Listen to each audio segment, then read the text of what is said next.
Hi, Agnes. How are you doing? Hi, Ryan. How are you? This is one of the days I do not look so forward to during the year, but I wanted to talk to you about it. This time last year, we were not doing this show. No, not yet. No. Yeah, not yet. So it's nice to go over this with you. I think we may have discussed slightly what happened on 9/11. While we are here, we are older folks who are actually around to have seen it. um, but I thought I wanted to go over with that and talk to you about it and talk about healing and how that is less of a thing that sits on me now because I had a friend who actually died at Windows on the World. And living in the town of Babylon, there's so many first responders who not only were there, but then also we had 48 people from the town pass away. And then on top of that, um, there are a lot of first responders in Babylon. It's a very fire department and police heavy populace, and so families of police and whatever. Um, but yeah, I wanted to talk about 9/11 today with you and talk about your experiences as well because I don't think I know them. I mean, we briefly discussed them on the phone, but I didn't want to. I don't. For those of you who don't know, I hate to do the show before the show. I want to do the show here. Yes. So Yes. let's do that. Let's get into it today. Anybody who would like to also chime in, you can actually, if you allow um, StreamYard, StreamYard to see your information, you can actually write in, say hello, and we're going to be talking about 9/11 remembrance and how you can heal from that. Let's see if we can get our countdown going.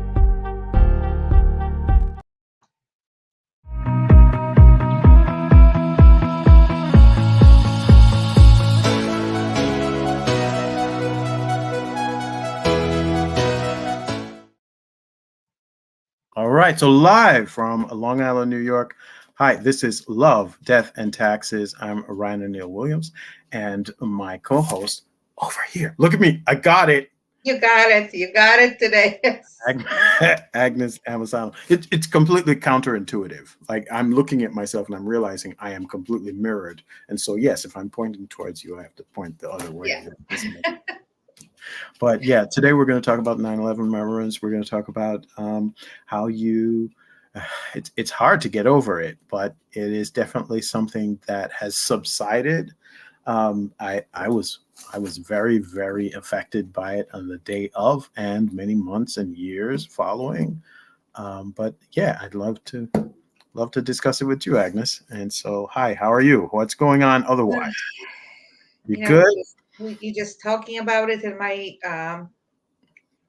eyes are tearing up. Yeah, I can't talk about it it's difficult. without straight face. It's Yeah. very emotional. Something so unexpected, something so horrendous, something so tragic. So yes, for folks like us in our age, we will never forget.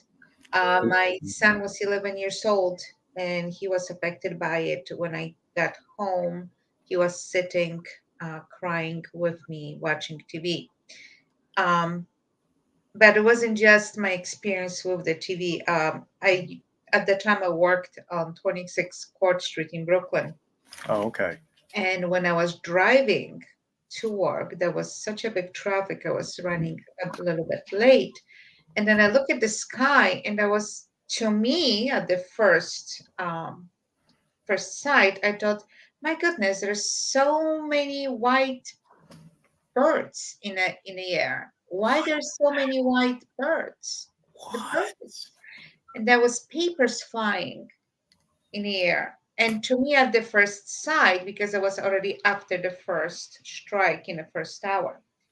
So traffic is moving very slowly. And thank God that was moving very slowly, because when on the highway where I was, I saw plane, second plane Mhm. coming to the tower and striking the second tower. So when a lot of drivers, just like myself, saw that, so I'm glad that we were moving very slowly because that would have create, you know, a big accidents. Yeah, yeah. Um, so of course, in my mind, it's like, oh my goodness, what happens with those pilots? What do they do? That are they training? They don't know how to fly. That was the first thing. By the time I got to the office, um, everyone was already hyped up, like, oh my God, what's going on? Everyone knew already what happened in different places. So we were on the rooftop. The office was on a rooftop in a penthouse. Okay.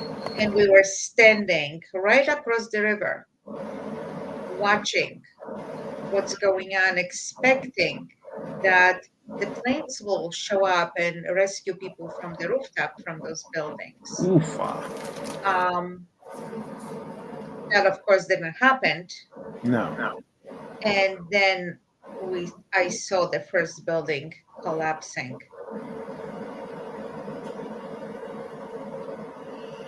I have to tell you, there was not a man, a woman, a child that would not scream when we all saw that.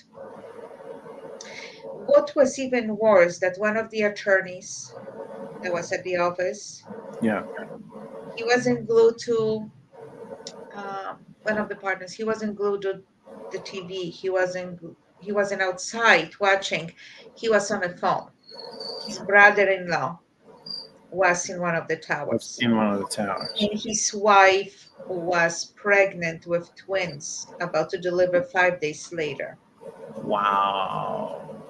Unfortunately, he didn't make it. He was Right. on the top floor. So Yeah. that was Yeah. I am sorry.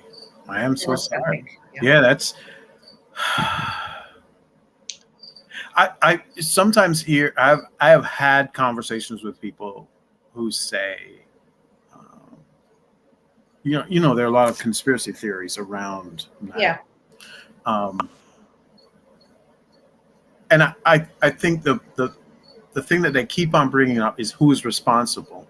And for us New Yorkers, for us as New Yorkers, who you would think it's a very large community and nobody knows. The truth is, we're all interconnected in a way. I had two friends who were in that building the day. One of them was above where the plane went in, and the other one was below Yeah. and closer to like he was on like 30th floor, and he was able to get out.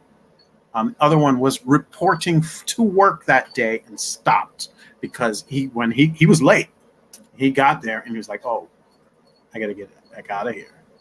Um, so out of those three friends, I lost one, and I feel as though you can talk about uh, who is responsible or what happened to your blue in the face, but the truth is those people are gone. Those people are gone. They were real. They were affected. Yeah. And all of that other nonsense, I shouldn't say nonsense. All of the information or disinformation or misinformation that exists around the event doesn't matter to those of us who are actually touched by the thing. I was working at 30. I was working on 9th Avenue between 34th and 35th, 440 9th Avenue.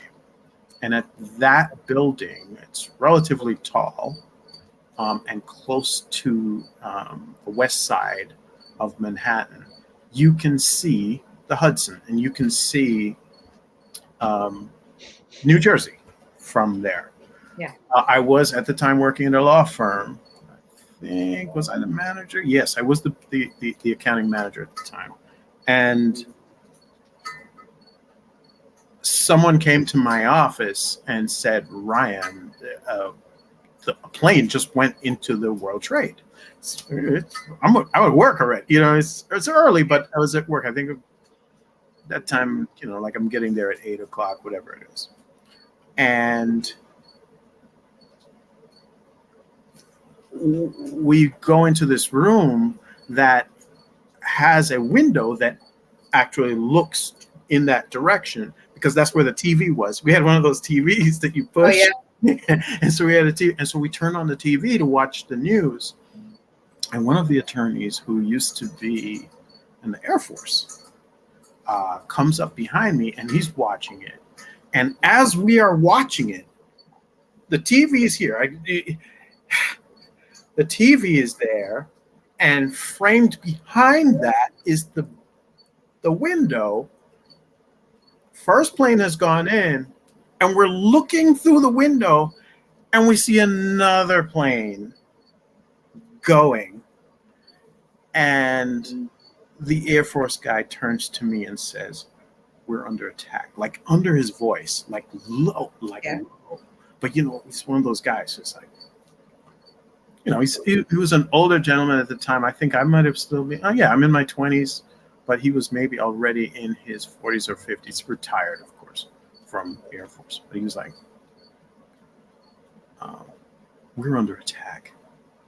And that's when it like hit me, like this is a problem. So it's interesting. You're thinking, what is this paper? At first, we thought it was a I thought mistake. it was an accident. Yeah, That was it an was an accident. Oh accident. my goodness. Yeah. But the second one in the second tower, it didn't hit the same tower. It's madness. Now we're freaking out.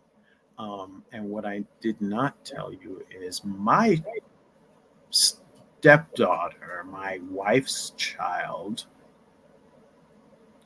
It was like her second day of school, man. This happened on a Tuesday, right? She had gone to school Monday. I brought her Monday, and I brought her Tuesday morning, dropped her off because I was doing that. I was dropping her off and sometimes picking her up because I'm at 34th and 9th. My wife was on like 40. She was working at the Chase building, JP Morgan Chase building, like at 48th or 49th or whatever. So I'm closer. So at that point, I'm like, oh my gosh, she's going to school in Chinatown at the Catholic school, St. Joseph's, I think it was called, Catholic school down there, less than a mile away. So, yeah, my wife goes, she's freaking out. She's like, wow, my kid is down there. And I was like, I stood up. I spoke to the comptroller, who was my supervisor at the time. And I said, I got to go. I gotta go down there. And he says, Ryan, go do what you have to do. He's like, you're going to pick up your daughter? I was like, I have to go down there. I got to see if she's down there. Yeah. Ladies and gentlemen, let's do a little geography thing, right?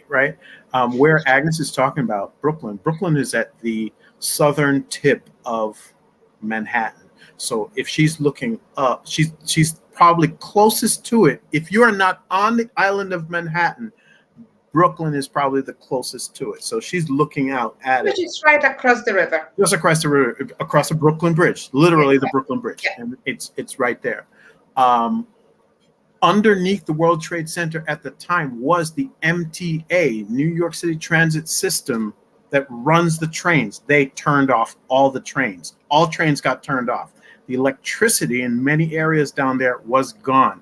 I do not believe all of the cell phone towers were gone. I think they were turned off and or blocked. So I can't call down there. Nothing is happening down there, down by St.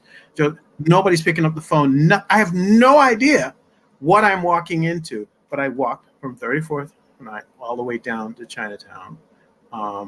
Honestly, might have taken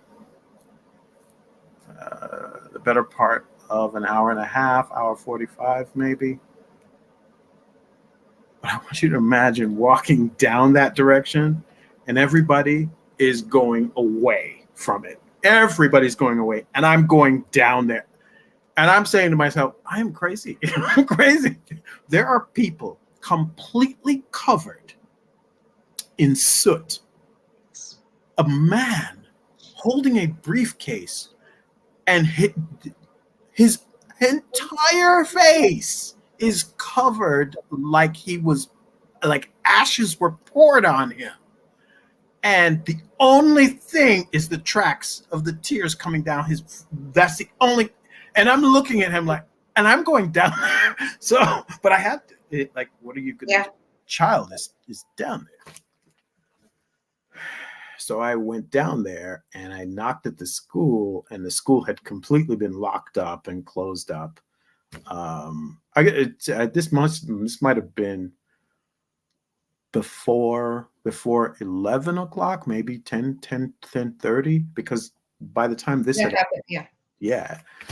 So I walked down there. They told me that the kids were taken away from the school and sent over to the nunnery, and we were picking them up over there instead. So you went to the nunnery to go and pick them up. They had taken all the children out of the school building because they didn't, schools are actually like that very much in New Oh York. yeah. Always been like that. They're like, what are we going to do with these kids? If someone were doing something and they wanted to get rid of the kids, don't keep them in the same place with us. So they moved them over to the nunnery. There was a big playground where they could all hang out there. And my daughter just comes out. Hi, how you doing? Innocence of a child. Yes, yes. Innocence of a child. Yes. It's her second day of school. When I say it's her second day of school, Agnes, in kindergarten. It's the second day of school. Yeah. All time. And so I started to walk with her back the other direction. And I walked and met her mom at 48th, 47th at the JP Morgan Chase building, just by that MetLife building up there. You know what I'm talking about, Midtown. Mm-hmm. Yes. And then we started walking. At the time, I was living at 152nd and St. Nicholas in Harlem. It's almost Spanish Harlem. And so we're gonna. That's a long walk. But one of the greatest things about New York that day and the following weeks was we were all kind of like together. And a guy passed, and he had a van because you couldn't take the train. There's no train. The subways are off. Guy passed in a van, and he just said, looking back on it, this is probably not very safe. And he just said, hey, where you guys going? And we're like, we're going north. And he said, we're going as far as 125th. You want to ride? And we got in, we took a ride, all three of us together. I guess if it was just me by myself, maybe I would have said no. Or if it was my wife and the dog alone, maybe it's a no. But because we're all three together, we're fine. You know what? That day, no one had anything wicked Yeah. on their minds. Yeah. It was so beautiful how everyone actually come together and Yes. start helping each other, and how everyone was supportive towards each other. Nowadays, you walking, you just looking at people, okay, whatever, and walking. That's a lot of, but not that day. No. Not that day. Not that day. Strangers were your brothers and sisters. Yeah. Everyone was extremely helpful, and that's the beauty of New York. And then that's the beauty of a lot of families, that we can bicker, we can argue, but when it comes to that, we all need help, doesn't matter what kind of help. Yeah. People were stood up, and they were turning volunteers back. That everyone was coming with so many things, with That's right. food, with water, with blankets. It was a beautiful thing. It Yeah. was really a beautiful thing. I remember that. But to your point, is that turning people back. Yeah. But it was a beautiful thing that New Yorkers did that, and a lot of people from other states, they start coming and helping as well. Yes. Yes. So that's when humanity actually was in their peak, because we had no differences, No. and no matter the religion, no matter what, people were there for people. Yeah. Yeah. It was very different. It was a very very touching moment. And Yes. even on the radio, on TV, every New Yorker kind of had, hey, this is our moment to actually be together. I specifically remember that the crime rate completely went down, like plummeted. There was almost no crime for it wasn't just weeks. I feel like it was months afterwards. Very, very little crime because people were freaked out about the whole thing. And there was other ways to get aid and other ways to get help. And sometimes that alone like gets rid of crime. Um, but yeah, we got to 125th. We got home, and then I don't think my daughter went back to school for another week or so. But I did. I was taking her to school one morning. I think maybe the first or second morning after going back, and this guy stops me and was just like, "Is that your daughter? Is that your daughter?" Like very protective, you know. I was like, "Yeah, Yeah. yeah, just calm down." But like Well, we everybody, daddy, so yeah. yeah, but people are now paying attention. They're looking around Yeah. because this thing had happened because we were getting complacent, right? And I, the greatest thing now is you look and you and I can talk about it because we actually lived through it. But there are people, two of my kids included. I mean, they only hear about it. It's a,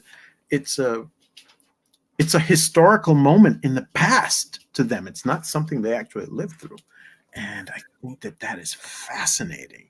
That people don't really understand the moment or get the moment and how much it affected people. Um, let's talk about how you get over something like that, or not get over it. Oh, oh, this morning, this great piece was on,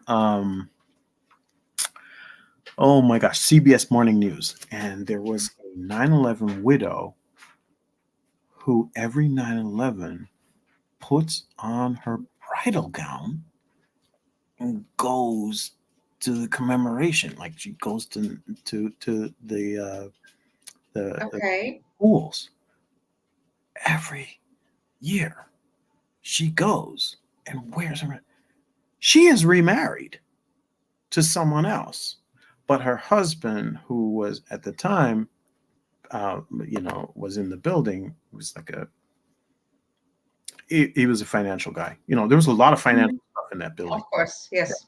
Um, he passed away. They must have been married for 3 or 4 years, but she was very much in love with her husband when he died away and he perished in 9/11.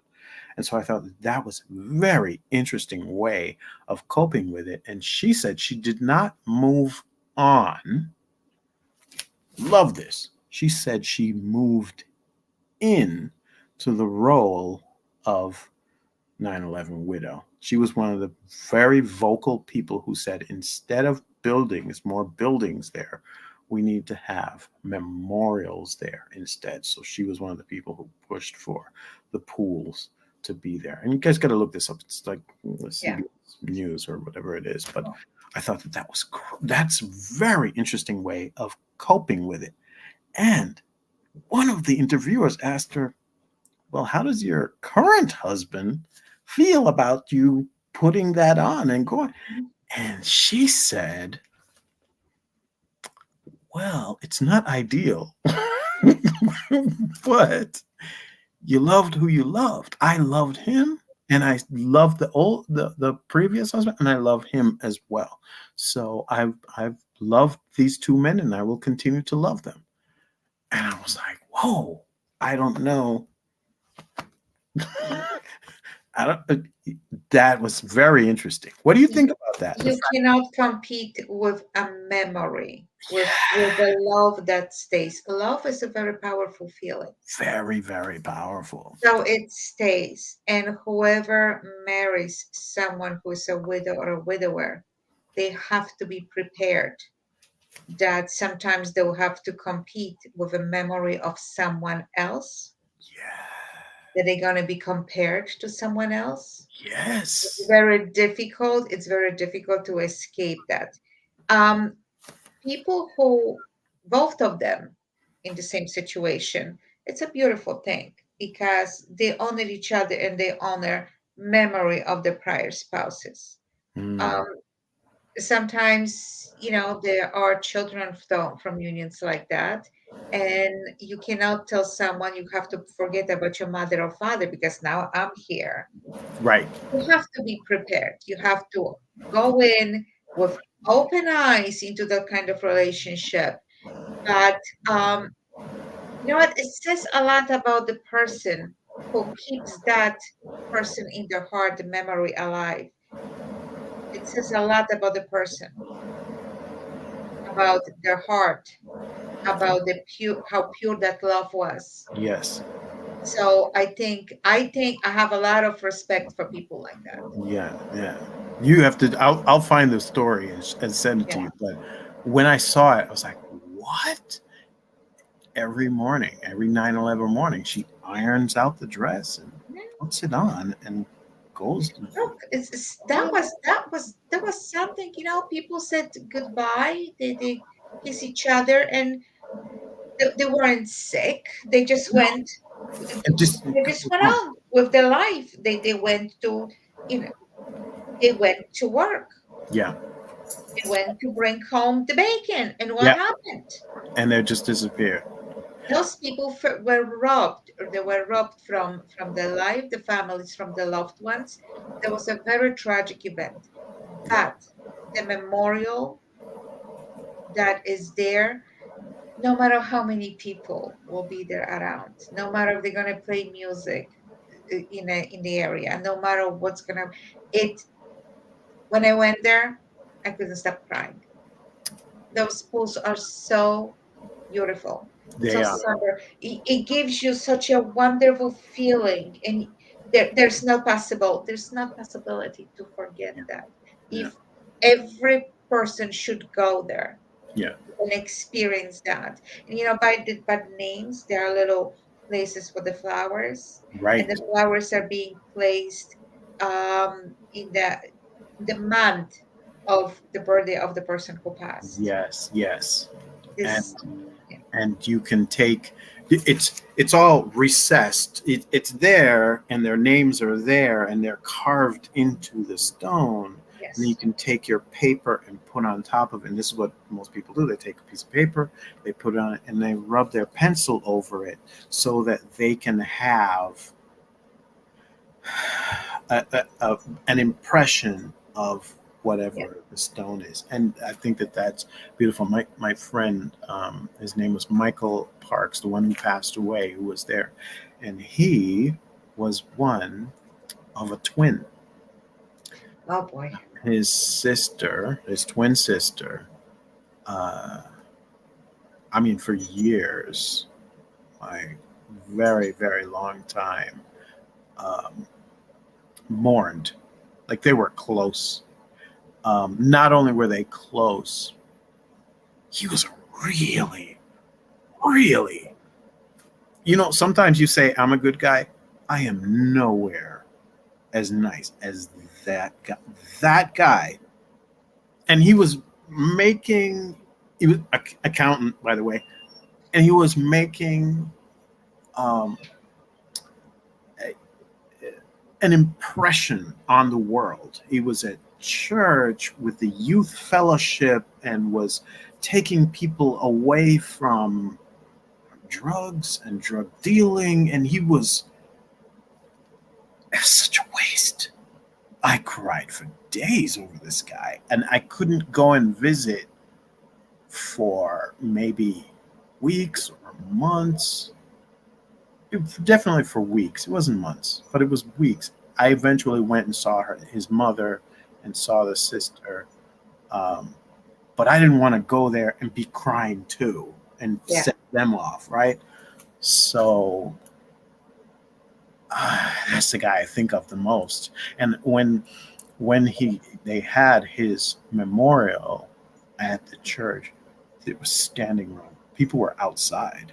It was the kind of thing where And it was just him. It wasn't like he was with other people. It was just him. He went to St. Paul's in Flatbush, the Anglican church there, and everybody showed up. A lot of people. I mean, people came from Jamaica. People came from all over.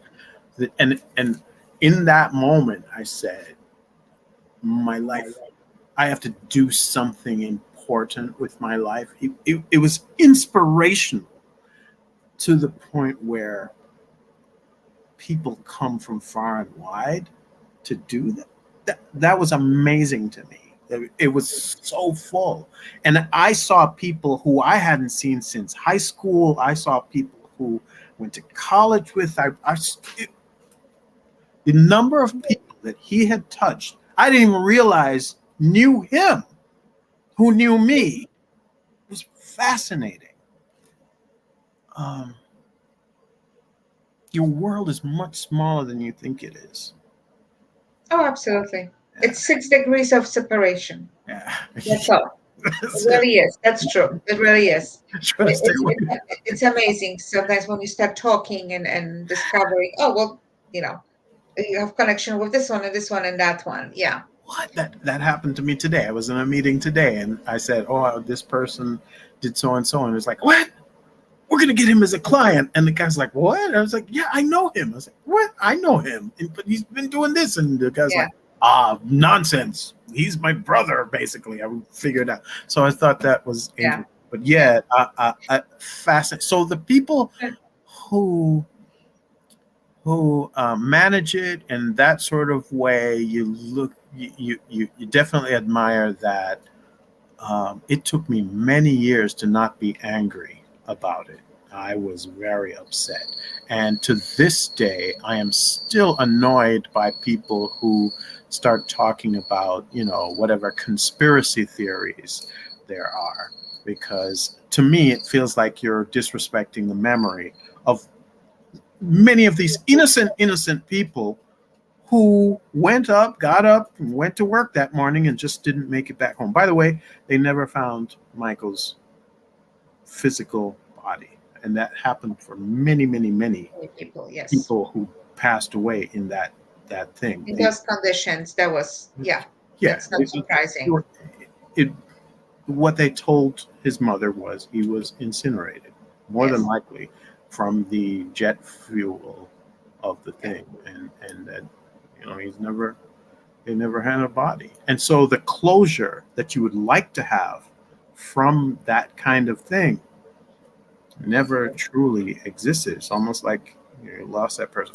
And recently, the fires in Maui, that's how when I see that, that's the thing that it brings back to Yes. me. Brings back the memories. Yes. Very From what similar we to saw. that. Yes. Yeah. So I hope they are also going through some sort of community searching.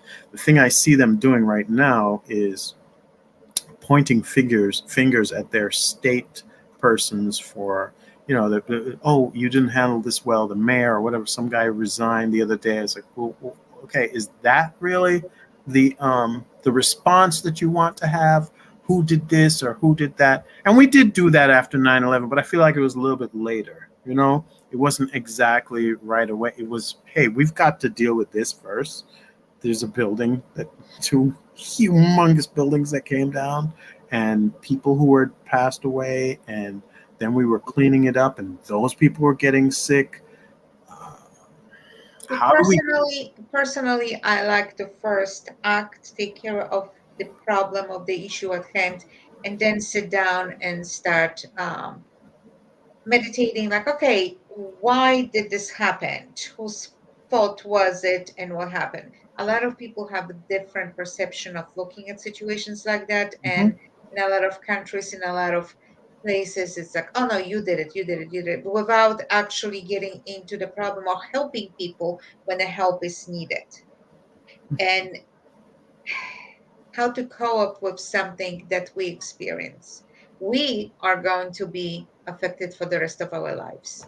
We have to, it's in our hands to make sure that the younger generation knows exactly what happened and how we were affected by it, because that changes. That was an event that changed a lot of people. Yep. Yeah. And for your children, for my grandchildren, we have to remember to let them know that, look, this will happen, and there is evil in this world, and this will happen, but you cannot let this take over you. You cannot hate. You cannot sit and cry. You have to extend hand to another one with love and help each other. Yeah. Yeah. Great. Great. I like that. The compassion has to be between human beings. At the end of the day, we have to remember we are all human beings. We all need love. We all need compassion. We all need help. And sitting down, like with any other episodes that I was repeating, have a conversation, sit down and communicate. Yeah. Yeah. It's, and that's why that happened. If you think about it, that is what happened there. That was a miscommunication. That was a war that the war that started after that, and it was just people handling themselves in a different way. That was their hand of war, right? I spoke to my cousin yesterday, and she was telling me how proud she is that her children read the Bible. And she goes, "There's only one Bible." I said, not exactly. There Yeah, are different versions of a Bible. they're absolutely, even within Christianity, there Yes. are different versions. So That's the fact that it seems quite, it's very evident to me that some of the information that's in the Quran, some of the information that's in the Bible is transposable. It seems that they, yes, just, that's the whole point. right, or Depending who is reading what book, right, what version of that holy book that they want to read. or the Torah. Because one will tell you from the same religious group that we are all brothers and sisters, we have to live in unity and we have to love each other, and another one will tell you, I'll come after you, and you know Yeah, because my God is better than yours. and honestly, that is sometimes within the same book. Like you'll have a part where they're like, "Oh, you must love," and then there's another part where like, "Wrath is me. Let me murder everybody. It's okay." I was like, "What?" It's never okay. It's never okay. No, Maybe you should sit down and write one version, pick what's good and what's bad. But version, right? Yeah, it's yeah. horrible. It's But it horrible. seems like in some cases they felt like, "Oh, this is justified. We can behave like this." But yeah, Yeah. it's you know, I've done this to you, and now eye for an eye. I'm going to come back and do this instead of sitting and talking with the person and saying, "Okay, you're doing this. Is there some other way that we can handle this?" You know, uh, it's always makes more sense to try to be diplomatic and have a conversation as opposed to And that. let's make one thing clear. No one has a right to take a life of another. Yeah, No one has a right to do so. no, no. Oofa, oofa. All right, that's a rough one. We got through it without crying, though. I will say. Talk about yourself. But yes, I don't think I've actually put that down anywhere, explained that anywhere else. So I was happy to talk to you about it. So yeah, nowadays I manage. I think about it, and I think about Michael. I think about Terrence, who had he was quickly out of there. I think about my other friend who um, also escaped.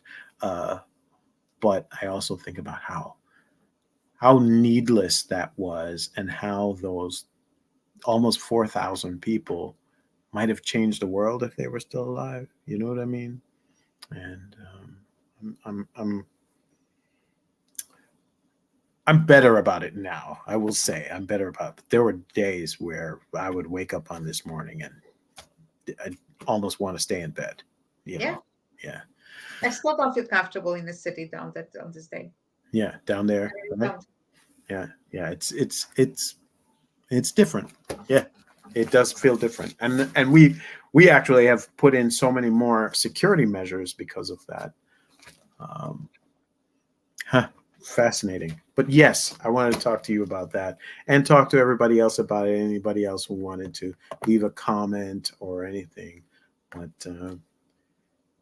yeah, that's our show for tonight. Love, Death, and Taxes. I hope you enjoyed, guys. In just a couple of minutes, a couple of minutes, a few days, you are going to be able to hear this on Stitcher and on Spotify and on Apple Podcast. I hope you're looking forward to that. If you have not, you can definitely check out our past broadcasts here on YouTube, on Facebook, and on LinkedIn. I'm Ryan O'Neill Williams. You are also speaking with my co-host, Agnes Amasano. This podcast is sponsored by nytaxresolutions.com. Or Agnes has never, Agnes, the tax pro has never seen a tax problem that she could not assist with. I want to say thank you guys so much for listening. And Agnes, do you have anything else you'd like to say hello or say goodbye to as we end up? Thank you for watching, and we're inviting you to look for our podcast on, like Brian mentioned, on Spotify and other places. We're coming to you. Yeah, that's right. It'll be so fun. Be able to say, hey, you speak to your device and have your device actually play Love, Death, and Taxes. So very well. I'll see you later. I see you on Friday. This is a special show, guys. We don't Yes. normally do these, but I wanted to do this on 9/11 because I felt like we hadn't had this conversation before. But we'll see you normally at Yes. 5:00 on Fridays. All right. Very well. All right. Absolutely. Bye-bye, Agnes. See you later. Bye-bye. Bye.